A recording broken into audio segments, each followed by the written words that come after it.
HM घाटमाता news. Sangli, Miraj आणि कुपवाड शहर महापालिका निवडणुकीचा बिगुल वाजला आहे।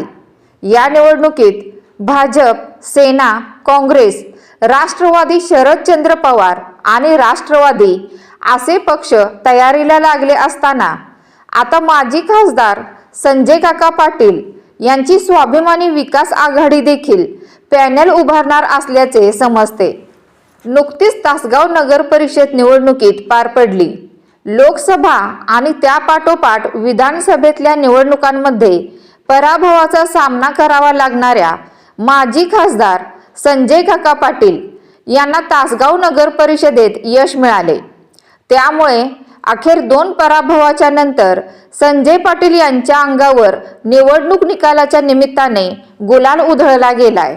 येथील नगरपालिकेतील RR आबांचे सुपुत्र आमदार रोहित पाटील यांच्या आघाडीचा पराभव झाला आहे। ज्या भाजपने त्यांना नाकारले त्याच भाजपचे डिपॉझिट जप्त करण्याची किमया संजय काका यांनी केली आहे। आता तासगावचा गड जिंकून काकांनी सांगलीकडे कूच केली आहे। सांगली, मिरज आणि कुपवाड शहर महापालिकेच्या निवडणुकीत भाजप सेना एकत्र आली आहे। मात्र राष्ट्रवादीबाबत एकमत झालेले नाही। दुसरीकडे काँग्रेस आणि राष्ट्रवादी शरदचंद्र पवार पक्षाची आघाडी झाली असल्याचे खासदार विशाल पाटील, आमदार विश्वजित कदम आणि आमदार जयंत पाटील यांनी एकत्र पत्रकार बैठक घेऊन जाहीर केले आहे।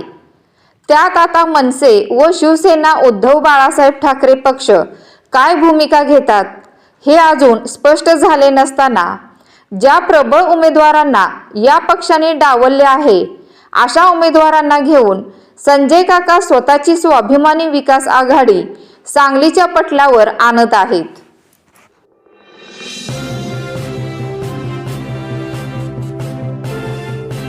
HM घाटमाता news.